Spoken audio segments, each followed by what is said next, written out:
Okay, so we talked about some answers to the do now. So today we're going to talk about the Berlin conference and how it impacted Africa. So away we go. All right, I'll give you a second here.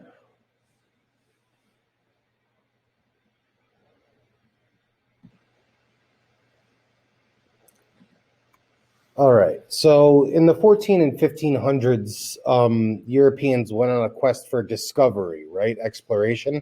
This is when they, discover, quote unquote, the New World, South America, the Indies, etc. So Africa was kind of left alone by and large for a long time because, well, for a lot of reasons, but most of it was because of geography. Europeans had already shown they're not really concerned with the fact that there's people already there. They disregarded those people in a number of different cases when they imperialized the New World. So it's not necessarily that. With Africa, it's really about the geography.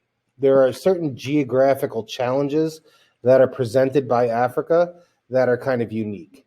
Some of those are a giant desert in the northern part of the continent.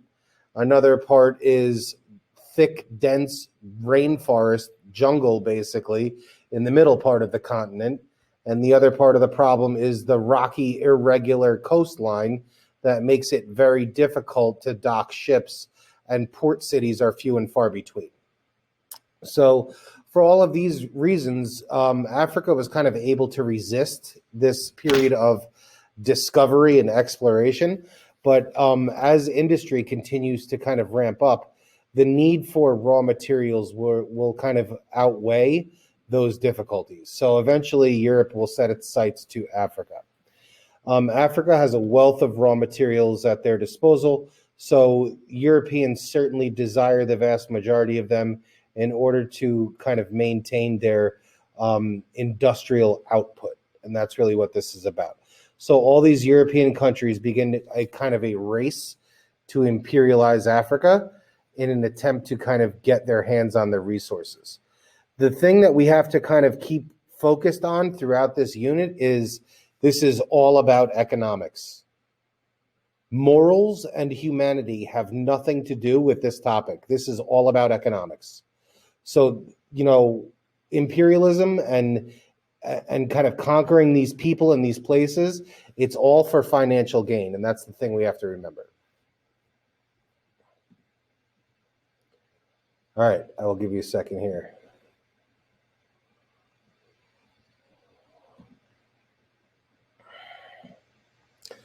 So as these European countries continue to kind of industrialize, they start really tripping over each other, trying to claim territories, because each territory claimed represented more raw materials, more labor force, and more kind of adds to the market for the sale of their manufactured goods. So they are all kind of in direct competition with each other for all of these territories. Well, this leads to a lot of disagreements, and your bushy mustached fellow here in the picture is a guy from a couple of AIMs ago, Otto von Bismarck from Germany, and he decides, all right, Europe, let's get together and get organized here, and let's negotiate and work together to carve up the territories of Africa in a way that is agreeable to all of us, and we're not going to argue over. So let's just stop right here for a second and recognize the complete and total disregard for Africa and its people with regard to this kind of activity. Okay? These European superpowers think that they are within their rights to just completely disregard the people in this place and just carve up this territory literally like a cake, as depicted in the political cartoon seen on the slide, and just start divvying it up amongst each other. So, we have to understand what the mentality is here and where the priorities lie. This is all about industry and profit, right? So morals take a back seat to all of these other things.